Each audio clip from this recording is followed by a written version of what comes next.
கேட்கிறாங்க. நீங்க நீதிமானா இருந்ததுனால என்ன கிடைச்சிருச்சு? நீங்க உண்மையா வாழ்ந்ததுனால உங்களுக்கு என்ன கிடைச்சிருச்சு? நீங்க கஷ்டப்பட்டுட்டு தானே இருக்கிறீங்க, நீங்க வருத்தப்பட்டுட்டு தானே இருக்கிறீங்க. ஆனால் பரிசுத்த வேதாகமம் தெளிவாய் சொல்லுகிறது, அவர்களுடைய பார்வைக்கு ஒருவேளை நம்ம புழைக்க தெரியாதவர்களை போல அவர்கள் சொல்லலாம். ஆனா கர்த்தர் வாக்கு கொடுக்கிறார், நான் இளைஞனாய் இருந்தேன், நான் முதிர் வயதுள்ளவனுமானேன், ஆனா உன்னை கண்டுபிடிச்சேன். நான் ஆராதிக்கிற என் தேவனாகிய கர்த்தர் நீதிமான் கைவிடப்பட மாட்டாங்க.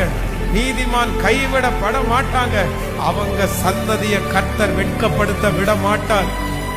ஒரு துன்மார்க்கன் சம்பாதிக்கிற கோடிக்கணக்கான பணத்தை காட்டிலும் அந்த பணத்திலே சந்தோஷம் இல்லை, அந்த பணத்திலே சமாதானம் இல்லை. ஆனால் நான் நம்புகிறேன், கர்த்தர் கொடுத்திருக்கிற 10 ரூபாயானாலும் நீதிமானுடைய அப்பம் தண்ணீர் ஆசீர்வதிக்கப்படும், அதிலே செழிப்பு உண்டாகும். ஹல்லேலூயா. ஆண்டவருடைய